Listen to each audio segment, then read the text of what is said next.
Convidamos, amados irmãos, com a santa e gloriosa paz do nosso Senhor e do nosso Salvador Jesus Cristo. Amém?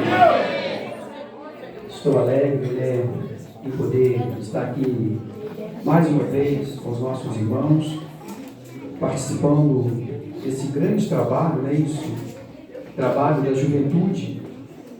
É sempre um prazer para mim, irmãos, porque nós vemos os nossos jovens, fazendo a obra do Senhor nosso Deus, em meio a tantas dificuldades conforme o mundo oferece para eles, Para nós que já estamos com a idade mais avançada, irmão, cabelo mais grisalho, o mundo não é tão atraente mais para nós, mas para a juventude o mundo é mais atraente para eles, Mas eu louvo a Deus que aqui tem uma geração de jovens que está fazendo a vontade do Senhor nosso Deus. Eu trago aqui também um abraço da nossa igreja, Assembleia de Deus Madureira, cada um dos irmãos do Ministério pediu que eu entregasse um abraço para os irmãos, e todo o campo, como assim, se faz presente no nosso campo. Então, por isso os irmãos não estiveram presentes aqui ontem. E hoje pela manhã é atividade da Assembleia de Deus da Água Limpa, também dos jovens, Hoje pela manhã eles estiveram na Água Limpa. E hoje à noite, eles estão com o Marcelo na nossa igreja, porque o Marcelo precisava tratar alguma coisa com eles, porque no próximo final de semana também já é a festividade dos nossos jovens, e eu tenho certeza que Deus vai nos abençoar, e nós estaremos ajudando os irmãos aí também. Mas vamos falar um pouquinho, irmãos, da palavra do Senhor nosso Deus. É um tema muito sugestivo, Carta do apóstolo Paulo escrevendo aos romanos, à igreja de Roma, que nos fala de versículos extraordinários para nossas vidas, no presente momento a qual nós estamos vivendo, irmãos. Quando nós lemos o livro de Romanos, ele traz para nós algumas informações extraordinárias e graças a Deus que os irmãos, creio eu, inspirado pelo Espírito Santo de Deus, escolheram esse tema para a juventude fazer essa festividade. Eu queria ler com os irmãos, eu não vou ler com os irmãos, vou repetir, os irmãos podem precisar abrir suas Bíblias, É só acompanhar comigo, Romanos, Capítulo 8, nós vamos ler, vou fazer somente 3 perguntas, irmãos, que eu estarei trazendo a minha mensagem dentro dessas 3 perguntas. A primeira fala o seguinte: que diremos, pois, dessas coisas? Se Deus é por nós, quem será contra nós? Versículo 33 fala o seguinte: quem tentará acusação contra os escolhidos de Deus? É Deus quem nos justifica. E outro versículo que eu quero ler, o versículo 35, nos fala o seguinte: quem nos separará do amor de Cristo? Então eu queria afirmar as minhas palavras dentro dessas 3 perguntas, Nós poderíamos acrescentar as demais perguntas que contém dentro desse contexto do tema que os irmãos escolheram para essa festividade, mas assim nós prolongaríamos por um longo período, Então eu quero afirmar minhas palavras dentro desses 3 versículos, dentro dessas 3 perguntas, que eu tenho certeza que Deus tem algo para falar para nós nessa noite. Eu tenho certeza que Deus falou com os irmãos ontem, Deus usou o preletor, Deus usou aquele que ministrou a palavra. Eu tenho certeza que os irmãos se alimentaram espiritualmente. Mas hoje nós estamos no último dia da festividade, E quando eu estava lendo esse versículo, lembrei da festividade lá em Jerusalém, no último dia da festa, Jesus se colocou de pé na festa e falou: aquele que tiver sede, venha a mim, que encontrará rios de águas vivas, amém? E hoje nós estamos no último dia dessa festividade. Eu tenho certeza de que Deus vai continuar a falar conosco, amém? Deus vai continuar a visitar o seu povo. Deus vai continuar a visitar a sua igreja. Eu tenho certeza que você vai sair daqui nessa noite ainda mais alimentado para a glória do Senhor nosso Deus. Quando eu leio o livro de Romanos, eu fico muito empolgado com esse livro, irmãos, porque se eu fosse escolher um livro da Bíblia Sagrada, em particular para mim, eu escolheria o livro de Romanos.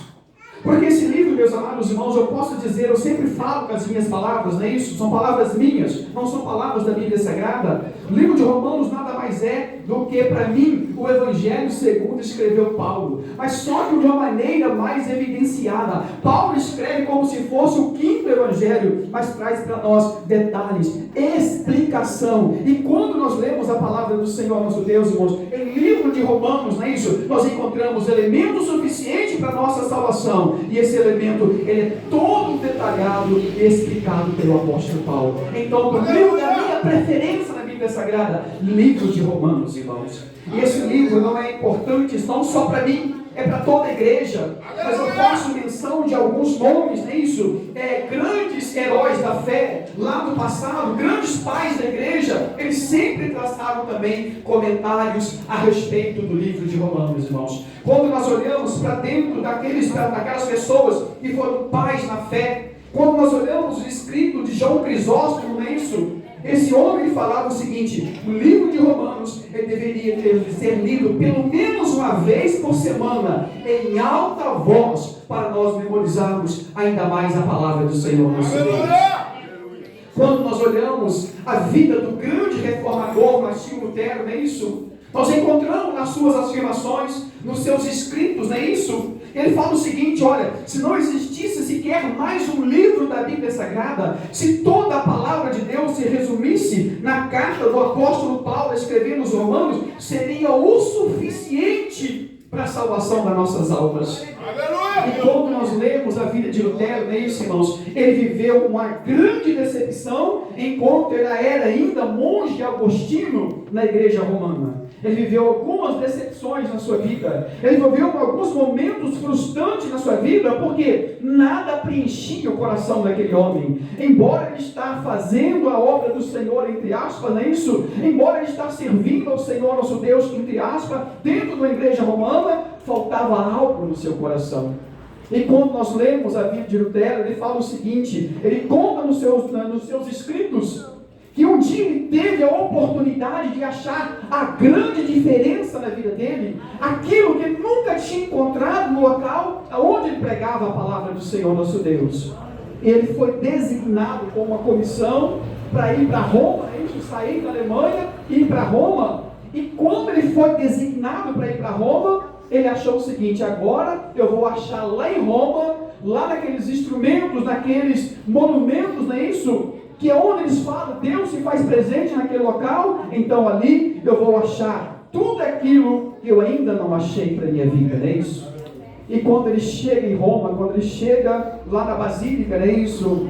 Ele é frustrado, porque da mesma maneira a qual ele chegou, ele retorna novamente para a sua nação. Mas a Bíblia Sagrada nos fala que quando ele pega o livro de Romanos, ou melhor, a Bíblia Sagrada não fala, os seus escritos não falam, quando ele pega o livro de Romanos, quando ele começa a ler toda aquela frustração que ele teve em Roma, ele começa a sentir de maneira diferente. Deus começa a agir na vida daquele homem, o Espírito Santo de Deus começa a mover na vida daquele homem, ele começa a achar algo, ele começa a visuante, ele começa a falar com ele: olha, eu fui em Roma, eu busquei edificação, eu busquei algo diferente, mas quando eu abri a Bíblia Sagrada, quando eu li Romanos, algo está acontecendo na minha vida. E quando ele chega lá no capítulo 1, no versículo 17, onde ele encontra: o justo viverá pela fé. Aleluia! A glória de Deus se manifesta na vida daquele homem, irmãos. E o novo Lutero, ele passa a ser um reformador, ele passa a protestar contra a igreja que ele servia, e a grande mudança que ele sempre esperava, ele acha quando ele lê o livro de Romanos, irmãos. Por isso eu sou apaixonado por esse livro, não é isso? Eu sou apaixonado pela palavra do Senhor nosso Deus, mas quando eu leio Romanos, o meu coração se alegra. Aleluia! Quando eu leio Romanos, não é isso? Eu encontro como se fosse um evangelho escrito por Paulo de maneira detalhada, de maneira explicada, de fácil compreensão, irmãos. E eu louvo a Deus que os jovens dessa igreja escolheram esse tema para falar dentro do livro de Romanos, que é um livro de suma importância para a nossa vida, irmãos.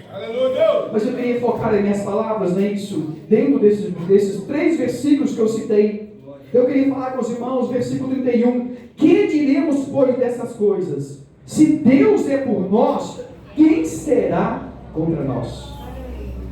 Guarda esse versículo no seu coração. Pensa nele de dia e de noite, quando você está na sua vida, nos seus afazeres, no dia a dia, porque nós sabemos que aqui dentro da igreja as lutas não batem de maneira tão forte, não é isso? Talvez vai bater uma luta aí para escolher um uniforme, para escolher um hino para ser cantado na mocidade, talvez vai ter um pouquinho de resistência, mas dentro da igreja, irmãos, a coisa é mais tranquila, a coisa é mais serena.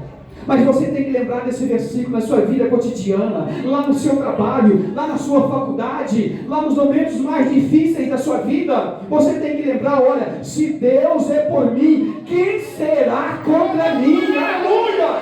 Glórias a ti, Pai, eu estou certo, Senhor. Às vezes nós esquecemos desse versículo da palavra do Senhor nosso Deus, e às vezes nós lamentamos, choramos e procuramos os nossos pastores, falando: pastor, mas eu não estou aguentando o meu trabalho, eu não estou aguentando a minha faculdade, tem levantado perseguições. Lembra que Deus, Ele é contigo, aleluia! Glórias a ti, Deus é Pai. contigo. Se Ele é por você, quem será contra você? Lembra disso na sua vida. E não fique triste, não fique aborrecido quando as tentações, quando as dificuldades, quando as provações chegar diante de você. Guarda isso aí na sua mente nessa noite, nessa festividade, jovens. Deus, Ele é comigo, aleluia. E a hora que vier as adversidades, você vai lembrar disso. A hora que vier as provas, a hora que vier as tribulações, que nós vamos falar sobre ela na frente, você vai lembrar: Deus, Ele é comigo, então eu posso passar por essa prova, eu posso passar por essas lutas, e ainda que as águas do mundo tentam submergir a minha fé, eu sou clamar para Jesus, que Ele vai estender a mão e vai me tirar de lá, conforme tirou o Pedro. Aleluia! Lembra desse versículo: se Deus é por você, quem será contra você? Quando nós lemos a palavra do Senhor nosso Deus, irmãos, lá no livro de Deuteronômio, no capítulo 28, Moisés fala a respeito disso, irmãos. Lá no livro de Deuteronômio, capítulo 28, nos fala das bênçãos que Deus proclamou, ordenou para Israel, quando eles obedecessem a voz do Senhor nosso Deus. E aqui tem uma igreja que obedece a voz do Senhor, amém, irmãos? Então essas bênçãos é para você, pastor, mas essa mensagem foi lida, foi falada para uma nação, foi falada para Israel, mas a Bíblia Sagrada nos fala que Israel está no plano de Deus, e entra a igreja. Se a igreja entrou, essa palavra é para você também nessa noite, irmãos. Aleluia! Se Deus é contigo, quem será contra ti? Ah, pastor, mas o senhor não sabe a luta que eu passo. Eu não sei, mas Deus sabe, é isso. Ele está falando nessa noite: eu sou contigo, aleluia. Eu sou contigo, Deus sabe a sua luta. Pastor, mas o senhor não sabe a perseguição, não tem problema. Se você está debaixo das mãos do Senhor, você vai passar por ela, e lá na frente você vai cantar o seu hino de vitória. Aleluia! Deus é contigo, irmãos. Ah, pastor, mas o inimigo está se levantando. Aleluia. Eu vou ler Deuteronômio, meus amados irmãos, lá no versículo 7, capítulo 28, versículo 7, fala o seguinte: aleluia. O Senhor entregará os seus inimigos feridos diante de ti. Todos que se levantarem contra ti por um caminho serão contra ti, mas por 7 caminhos fugirão da sua presença. Aleluia. Porque Deus é contigo, porque Deus é por você. Se Deus é por nós, quem será contra nós, meus amados irmãos? Pastor, mas o inimigo levanta assim, mas Deus é contigo. Ele vai levantar por um caminho, mas por 7 caminhos ele vai fugir da tua presença, porque maior é o que está contigo do que aquele que opera no mundo, amém, irmãos? Maior é o Deus que você serve do que os principados e potestades que têm se levantado nas trevas contra a vida dos servos de Deus aqui na face da terra. Ah, louvado seja o nome do Senhor. Ele vai levantar por um caminho, mas por 7 ele vai sair da sua presença, porque Deus é contigo. E se Deus é por nós, quem será contra nós, irmãos? Ah, pastor, prova isso na Bíblia, é a coisa mais fácil de ter, irmãos. Nós temos vários exemplos, não é isso? Mas eu lembro a palavra de Deus nessa tarde, eu lembrei do rei Ezequias, né? Rei Ezequias governando Judá, governando a nação, o reino de Judá, e chega um determinado momento, não é isso? Do rei dos assírios, Sinaqueribe, com um grande exército, chega e sitia a cidade de Jerusalém. E quando Ezequias olhava para aqueles soldados, 185 mil homens fazendo um cerco em Jerusalém, ele pensava: como eu vou lutar com esse povo? Como eu vou lutar com esse grande exército? Ainda que eu coloque todos os meus homens de guerras, eu não tenho condições de prevalecer.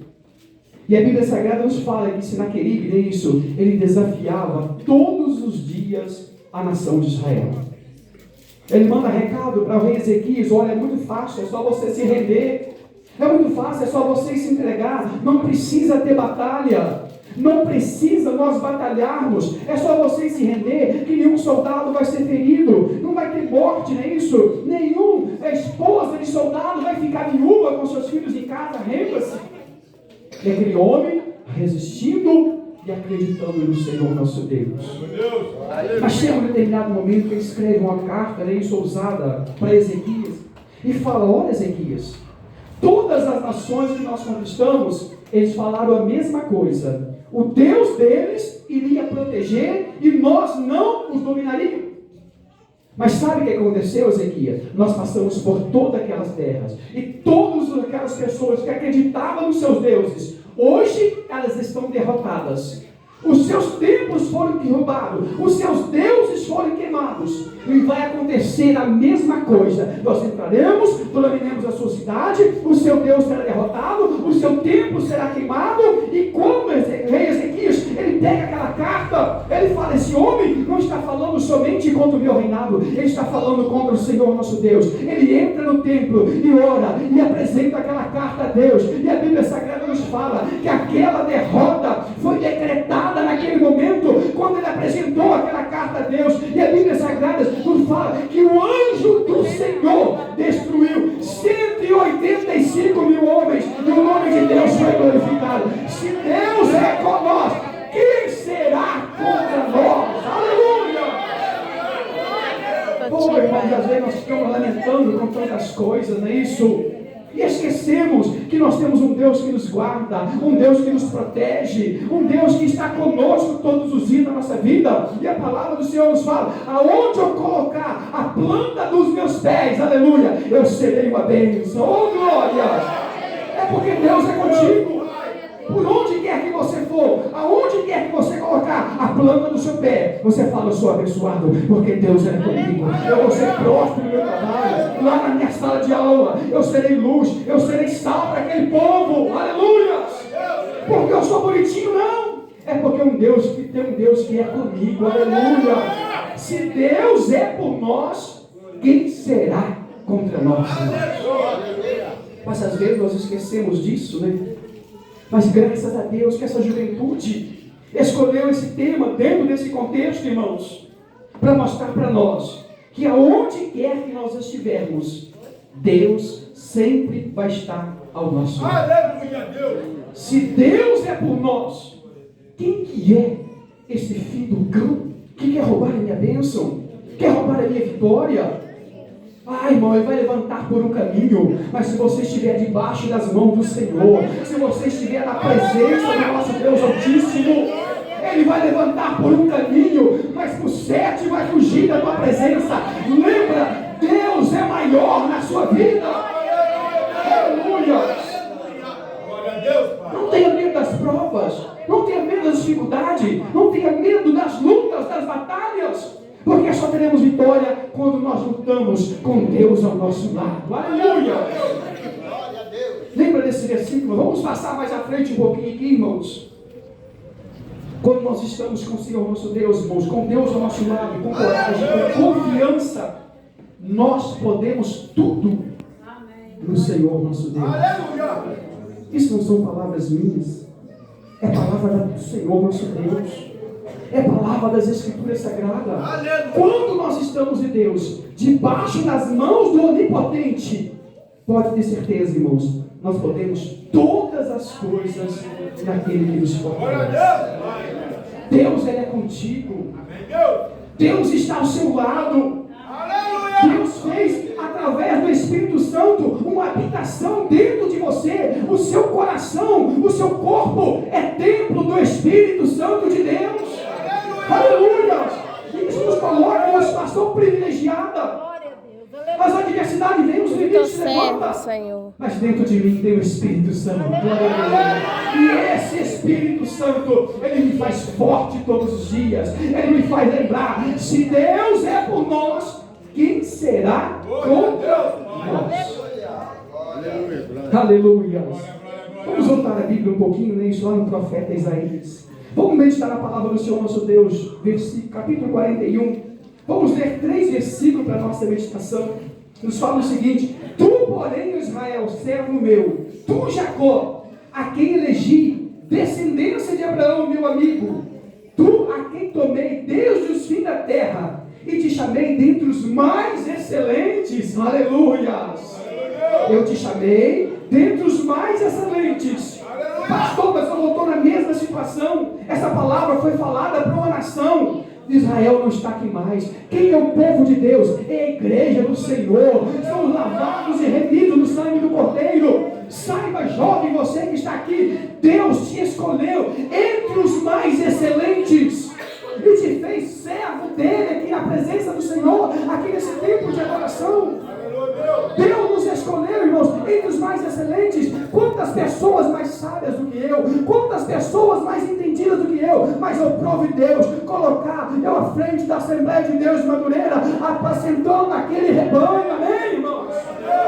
Eu te escolhi entre os mais excelentes. Se Deus te escolheu, se Deus fez você assentar aqui, jovem, saiba que Ele é contigo, Ele é na sua vida. Ele é presente em você, lá na sala de aula, quando vocês talvez enfrentar as mais terríveis doutrinações, que vai contra a palavra do Senhor nosso Deus. Você lembra? Deus me escolheu entre os mais excelentes. Aleluia. Glórias a ti, Pai. E se Ele é por mim, quem será o doutrinador do maligno? Que quer corromper a minha fé? Aleluia. Isso não vai acontecer, porque você está debaixo das mãos do Senhor. Ele te escolheu entre os mais excelentes e te trouxe aqui nesse dia, nessa noite, para você fazer essa festividade em louvor e adoração ao nome do Senhor nosso Deus. Vamos continuando aqui no versículo, não é isso? Fala o seguinte: olha, não temas, porque eu sou contigo, Israel. Aleluia! Não temas, Israel. Deus está falando, igreja, não temas, porque eu sou contigo. Aleluia! Não temas, igreja, porque eu sou contigo. E não é só dentro aqui do templo, não, irmãos. É lá no seu trabalho, é na sala de aula, é no seu dia a dia, é na sua correria para baixo e para cima. Deus está falando, não temas, porque eu sou contigo. Aleluia!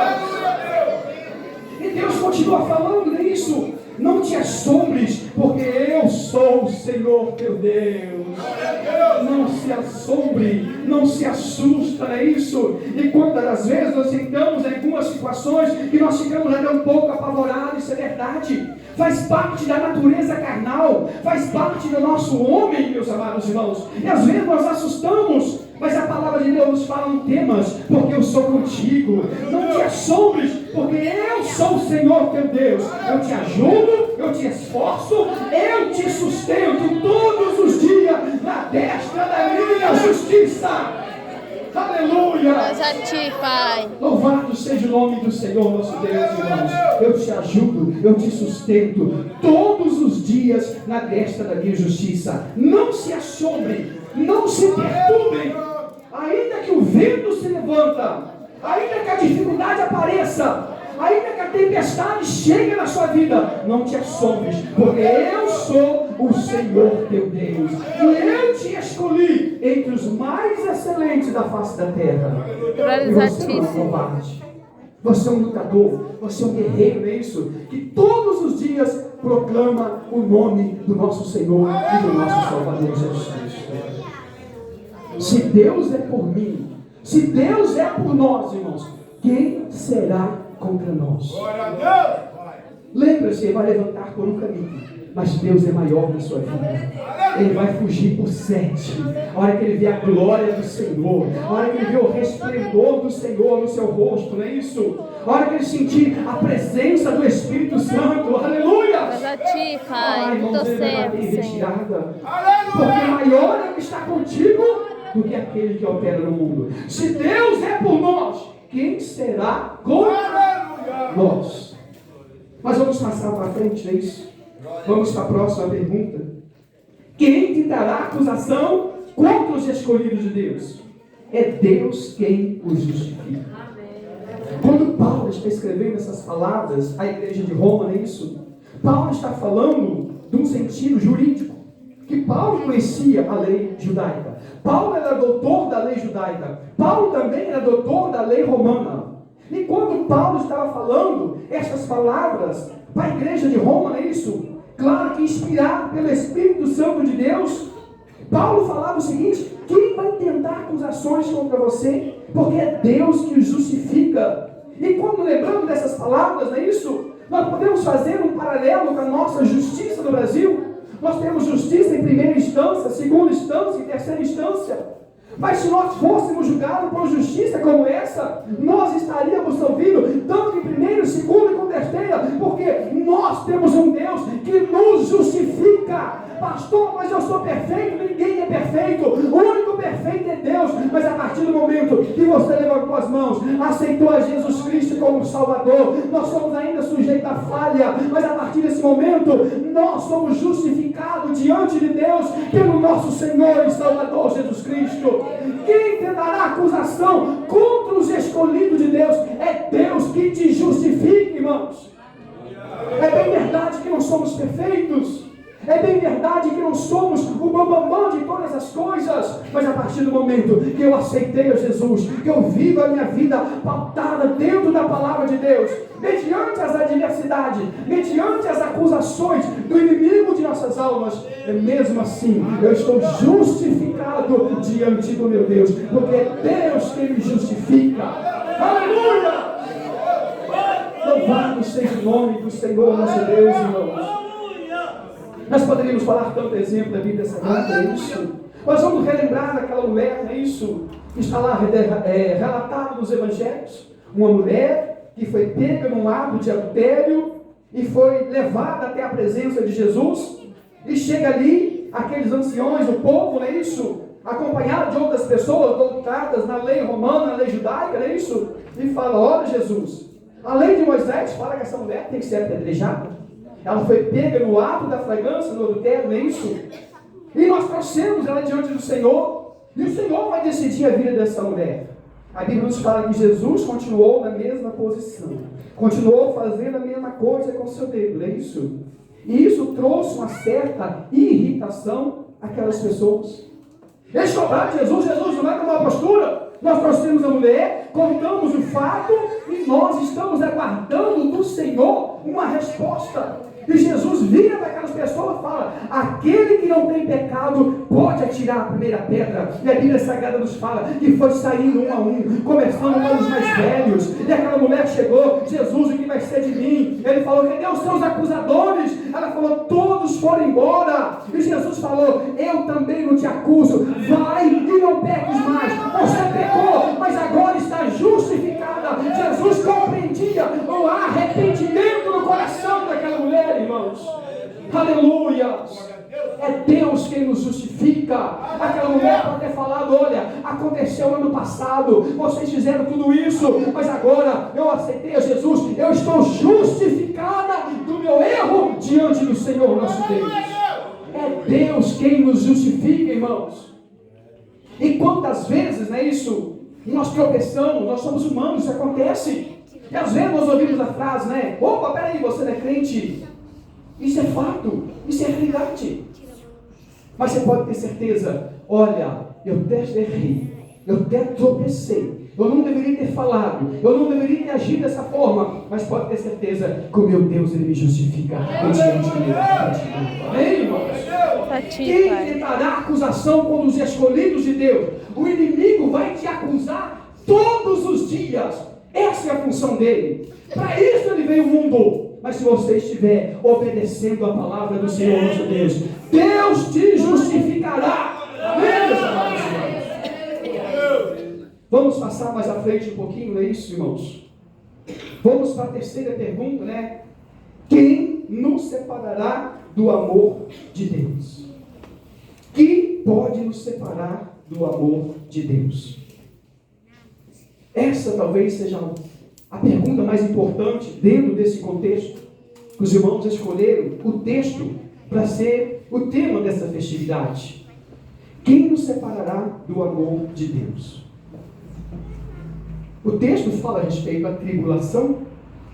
Vamos falar um pouquinho de pessoas que tiveram vidas atribuladas, mas que não se separaram do Senhor nosso Deus. Então eu deixo para você nessa noite. Todos nós vivemos tribulações, mas as tribulações, elas não têm força o suficiente para separar você do amor de Deus. Amém? Tribulação não tem força para separar você da presença de Deus. Ah, pastor, prova na Bíblia Sagrada. Ah, isso aqui é a coisa mais fácil que tem, meus amados irmãos. Nós poderíamos citar tantos exemplos de pessoas que viveram grandes tribulações, mas não foram separados da presença de Deus. Aleluia! As tribulações não separaram da comunhão, da intimidade com o Senhor nosso Deus. Ah, pastor, cita para nós exemplo. Vamos falar rapidamente de Daniel, irmãos.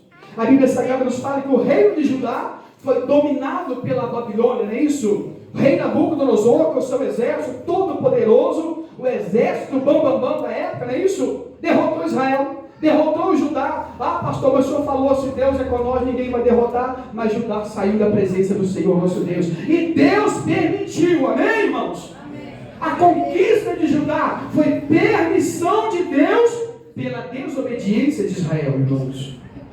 E a Bíblia Sagrada nos fala que Daniel, um jovem, isso, foi levado na primeira leva como escravo para a Babilônia, irmãos. E aí começa Daniel a viver uma vida atribulada. E o mais interessante, pastor, que o único que estava lá, um dos poucos, melhor dizendo, que estava lá, que era justo e temente a Deus, era Daniel. Ele não merecia passar por aquilo, um jovem, talvez entre 16 e 17 anos, irmãos. A primeira tribulação, ele é arrancado da sua terra, tirado do seu templo, aonde ele adorava a Deus, e é levado para uma terra pagã, irmãos, como escravo. E chega lá na Babilônia, um menino ainda, talvez com 16 anos, 17 anos, ele é arrancado do seio da sua família. Porque eu fui para a Babilônia como escravo, mas pelo menos eu fiquei perto do meu pai, perto da minha mãe, eu estou ali coberto pelas mãos deles, eles estão cuidando de mim. Não, mas Daniel, ele foi arrancado da sua família e foi colocado dentro do palácio real, aonde ali era exaltado exaustivamente deuses pagãos. Ser escravo para uma terra-nação, outra nação, ser arrancado dos seus pais. E a Bíblia não nos fala isso, mas eu entendo dessa forma, irmãos, que a Bíblia Sagrada nos fala que Daniel, ele foi entregue a um grupo de pessoas que era especial dentro do palácio da Babilônia. Como nós olhamos para isso, né? Nós olhamos para Daniel, como nós olhamos para a vida desse homem, a Bíblia nos fala que ele foi entregue a Aspenaz, lá no palácio da Babilônia. E quem era Aspenaz, não é isso? Era o chefe de todos os eunucos que tinha dentro daquele palácio. E talvez você pode perguntar, pastor, mas quem que é um eunuco, né? Vamos falar a linguagem tradicional, irmãos. Era um homem que era castrado, não é isso? Eunucos eram todos castrados. E a Bíblia nos fala que Daniel foi levado para esse cenário. Pastor, você está querendo fazer uma conjuntura que provavelmente Daniel foi castrado? Sim, irmãos. Porque todos que foram colocados naquela situação viveram essa grande tribulação. Talvez você pode pensar, pastor, mas por que isso está acontecendo? Tribulação na vida daquele homem, irmão. Ele foi entregue ao chefe dos eunucos, não é isso? E nós não encontramos referência na Bíblia Sagrada que fala a respeito de Daniel, ele constituindo família, ele casando com a mulher, tendo os filhos. A única informação, as informações que nós temos da vida de Daniel, era um homem solitário, era um homem sozinho, um menino que foi tirado da sua terra com 16 anos de idade, foi arrancado dos seus pais, talvez foi feito eunuco, meus amados irmãos. Mas isso não separou Daniel da presença do Senhor nosso Deus. Dentro do palácio da Babilônia, vivendo uma tremenda tribulação, ele continuava fiel ao Deus de Israel. Quem poderá separar do amor de Deus a tribulação? Daniel viveu talvez as mais exaustivas tribulações da sua vida, mas não saiu da presença do Senhor nosso Deus. E para complicar um pouquinho, não é isso? O bendito rei teve um sonho. Ele sonhou, Nabucodonosor sonhou e esqueceu aquilo que ele havia sonhado. Ele fala o seguinte: traga todos os sábios da Babilônia. Todos os sábios o entendiram, coloquem isso na minha frente. Porque eu tive um sonho e o sonho saiu da minha mente. Eu não lembro qual é o sonho, mas o sonho me perturbou de uma maneira apavorante. E quando chega aqueles sábios, dentro deles estava Daniel. Pastor, está na Bíblia? Está na Bíblia sim, meus amados irmãos. Livro de Daniel, capítulo 2. Nós vamos entender, nós vamos compreender isso aí. Daniel estava entre os sábios. Os homens que estavam ali para poder decifrar aquele sonho. E quando o rei fala para eu tive um sonho e vocês tentem decifrar. E aqueles homens falam, os sábios, os entendidos, falam, rei, fala para nós qual foi o sonho que nós decifraremos. Ele fala, eu sonhei, mas eu não lembro do sonho. Mas como? Isso é coisa impossível. Como nós vamos decifrar o sonho se o Senhor não falar para nós o que você sonhou? E a Bíblia nos fala que aquele rei, ele colerizou e falou, se vocês não sabem, todos estão condenados à morte, inclusive o jovem Daniel, aleluias. Mas aquele homem chega perto do rei e fala, rei, não faça isso, me dê tempo, eu vou orar ao meu Deus que está nos céus, aleluia. Eu tenho certeza que o meu Deus, Ele pode me dar uma resposta, aleluia. Ele vai, chama os seus amigos de oração, dobra o joelho, busca o Senhor nosso Deus, clama a Deus, aleluia, e Deus dá vitória. O sonho é revelado, o sonho é mostrado para o rei Nabucodonosor. Eles entendem, Daniel é diferente, mesmo em meio às tribulações, mesmo em meio às dificuldades, ele continuava fiel a Deus, e Deus falava com ele, aleluia. Nas tribulações da nossa vida, é a hora que Deus fala de maneira mais extraordinária em nós, irmãos. Quando está tudo normal, não precisa falar não precisa. Está tudo normal, está tudo tranquilinho, tudo bonitinho na minha vida. Então não preciso falar com você não. Mas a hora que está na tribulação, que você dobra o joelho, Deus começa a falar, eu sou contigo, não te assombres, eu sou o Senhor teu Deus, eu te ajudo, eu te suporto, eu te sustento na destra da minha justiça. Aleluia! Então não fica triste quando você passar pela tribulação. É na tribulação que Deus visita os teus servos. Amém, irmãos? Pastor, não estou tribulação danada. Fique na presença do Senhor, que um dia Ele vai te visitar e vai te dar vitória. Amém, irmãos? Louvado seja o nome do Senhor. Pastor, tem mais Daniel? Tem. Eles fizeram um edito que podia só pedir ao Deus, ao rei da Babilônia, não é isso? Não podia pedir a Deus.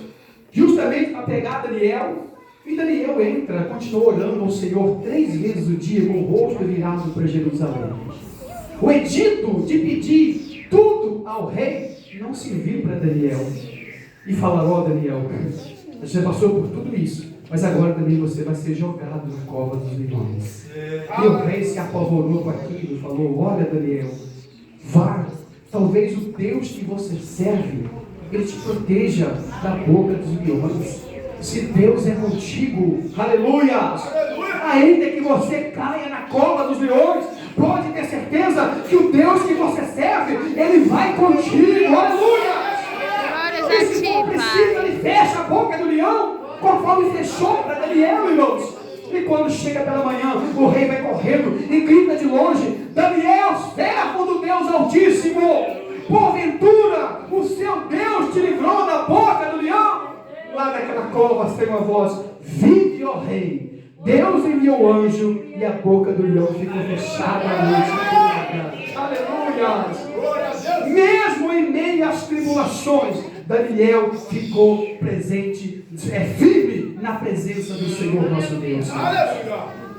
Tribulação, ela não nos separa do amor de Deus, irmãos. Muito pelo contrário, nas tribulações é que nós mais buscamos a Deus. É nas tribulações que nós mais aproximamos do Deus a qual nós servimos. A tribulação, irmãos, ela não pode nos separar do amor do Senhor nosso Deus. Pastor, mas tem mais nisso. A espada, ela não pode nos separar da presença do Senhor nosso Deus. A Bíblia nos fala no livro de Atos dos Apóstolos, não é isso? O rei Herodes, ele colocou Tiago discípulo de Jesus numa situação difícil. Olha, Tiago, você tem pregado a palavra, isso aí tem aborrecido os judeus, tem aborrecido Roma, porque o reino de Roma está sendo conspirado por você, nós vamos te prender e vamos arrancar a sua cabeça. Isso, a sua cabeça vai ser decepada. Que tribulação maior do que essa, irmãos? Mas mesmo assim, Tiago permaneceu firme na presença do Senhor. Nem a espada no início da igreja separou a igreja, os servos do Senhor nosso Deus, da presença do Senhor. Amém, irmãos? Quantos foram queimados no Coliseu? Mas eles entravam ali cantando e louvando o nome do Senhor nosso Deus. A fogueira foi acesa e vocês vão ser lançados, mas a fogueira não vai nos separar do amor de Deus. Amém, irmãos? E muitos morreram louvando e glorificando o nome do Senhor nosso Deus. Tribulação, ela não tira você da presença do Senhor. Aleluia! Aquele que está debaixo das mãos do Onipotente, ele vai sempre caminhar acreditando. As tribulações nunca vai me tirar da presença do Senhor, meu Deus. Amém? Aleluia! E nós poderíamos falar tantas coisas aqui, irmãos, que nada vai nos tirar da presença do Senhor, mas o tempo não nos permite mais. Vamos trazer para a nossa realidade os dias a qual nós estamos vivendo. Eu contei a história de Daniel, eu contei a história de Tiago, eu falei rapidamente dos irmãos que morreram queimados no Coliseu, que foram comidos por feras, mas foram comidos louvando o nome do Senhor. As tribulações não separaram eles do amor de Deus. E às vezes trazendo para os nossos dias atuais, coisas tão pequenas, às vezes separa as pessoas do Senhor nosso Deus. Mas tem tanto tempo que eu estou na igreja, e o pastor ainda não reconheceu o meu ministério. Não é o pastor que vai reconhecer o ministério, é Deus que vai fazer acontecer. Deus te Pai. Tem pessoas em pleno século XXI, Jesus às portas para buscar a sua igreja, os sinais acontecendo, guerra, rumores de guerra, tudo aponta para a vinda de Jesus. E tem pessoas saindo da presença de Jesus por coisa tão simples. O pastor não reconheceu o meu ministério, irmãos. Saiba, se você é chamado, não adianta você esconder que na hora certa ele vai te levantar. Eu fiz de tudo para esconder, irmãos. Eu aceitei Jesus, né? Isso no novinho, 21 anos de idade, né? Uma família tradicionalmente católicos, romanos, roxos, irmãos. Eu aceitei Jesus, foi uma decepção para minha família. E chegou um determinado momento, né? Isso, que eu passei pelas águas do batismo, não tinha gente, pastor. Todos os domingos ganhava oportunidade. Jesus amado, onde eu vou parar com isso? Eu ficava com o resto, comecei a orar. Deus, tem misericórdia de mim. Se for me dar oportunidade, me dá pelo menos a primeira oportunidade da noite. Porque se alguém ler o meu versículo, eu vou ter enrolado. Eu esqueci que tinha mais 31.102 versículos na Bíblia, irmãos. Mas ficava aquele pavor em mim, não é isso? Sai para mim. Olha que saiu, eu quero dar uma glória a Deus. Não porque eu queria falar, é porque graças a Deus ninguém leu o meu versículo ainda, irmãos. Aleluia. E tá bom, eu acostumei com isso, né? Treinadinho chegando com o culto da mocidade. O meu cunhado dirigia a mocidade, ele estava na porta da igreja, e ele falou assim: Rezende, hoje é você que vai dirigir o culto da mocidade. Eu falei assim: mas eu não posso dirigir o culto da mocidade. Por que você não pode? Eu parei um pouquinho para tentar arrumar uma argumentação. Eu olhei para ele e falei assim: eu não tenho gravata, eu não posso dirigir o culto da mocidade, eu não tenho gravata. Ele falou assim: é problema é gravata? Não tem problema. Arrancou a dele, colocou em mim, aleluia. Se é o problema é gravata, você vai agora, tem gravata. Mas eu lembro da gravata, meu cunhado tem 2 metros de altura, não é isso? Não dá para me falar isso não, porque a gravata está aqui embaixo. Todo mundo vai rir de mim. Ele falou: não tem problema, fica atrás do púlpito, que ninguém vai ver a sua gravata. Eu falei: misericórdia, agora? Vou lá, vai para frente, irmãos.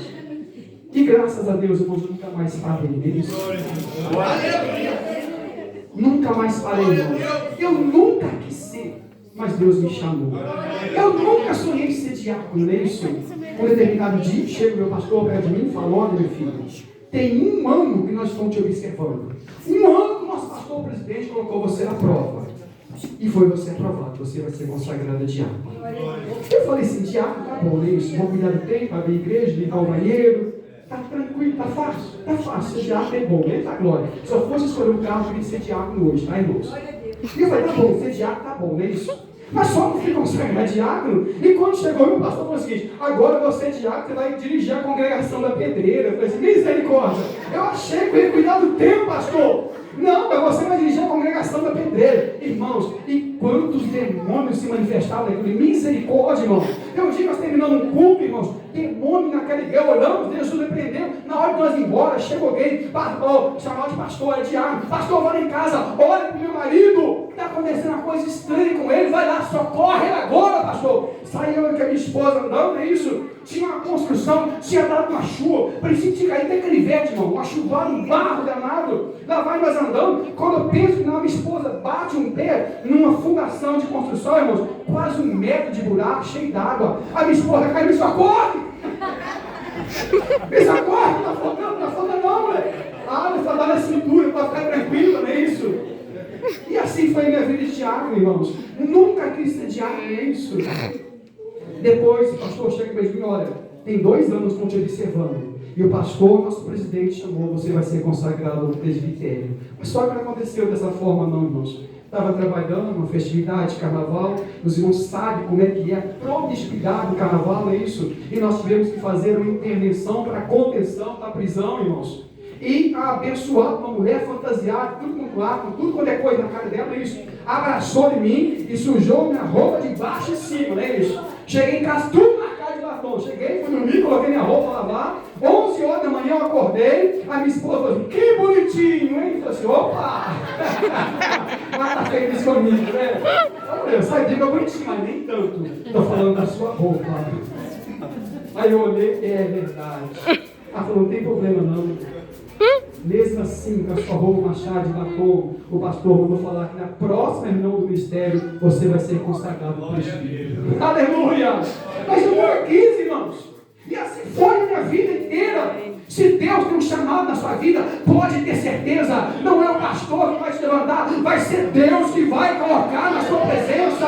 Em pleno século 21, irmãos, essa questão ainda tem separado pessoas do amor de Deus. Não reconheceu o ministério, não reconheceu o meu talento, não reconheceu. Irmão, é Deus que vai te reconhecer, aleluia! Você vai se levantar e o nome dele vai ser glorificado na sua vida, irmão. Oh, Deus poderoso. Nada pode nos separar do amor de Deus, irmãos. É coisa tão pequena, irmãos. Eu estava lembrando hoje à tarde, não é isso? Teve um dia que eu cheguei na igreja mais cedo, era culto de oração. E nós temos o hábito de orar, uma pessoa sempre com o microfone da igreja, irmãos. Eu olhei para um lado, olhei para o outro, não tinha ninguém. Eu falei assim: hoje é oração 40 minutos, vou orar 40 minutos, ninguém para orar comigo aqui, só estava eu. Oração é Pedro, Tiago e João, né, irmão? Não muda não é isso? Às vezes eu, Zaninha e eu, e assim vai, né?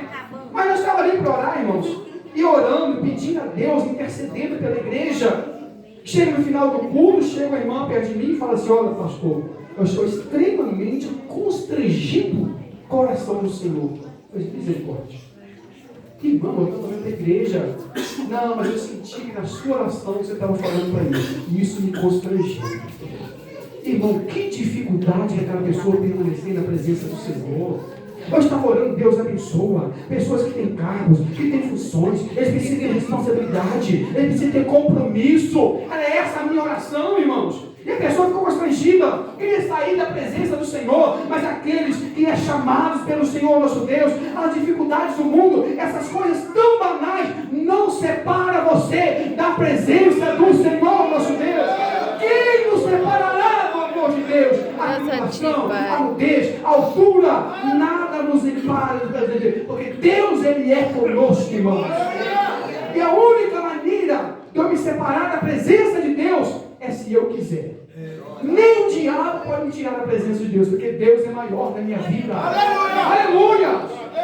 A única maneira de eu me afastar, de eu me separar da presença do Senhor, é eu afastando do meu Deus. Nem o inimigo da nossa alma vai nos tirar do amor do Senhor. Que vocês possam refletir nessa palavra. Misericórdia, já passei o tempo, não é isso? Pastor, me perdoa, tá bom? Nós nos empolgamos quando falamos da palavra do Senhor. Mas guarda isso no seu coração. Maior vai estar contigo na sua vida do que aquele que é o inimigo. E nada vai te separar do amor do Senhor nosso Deus. Deus abençoe a igreja.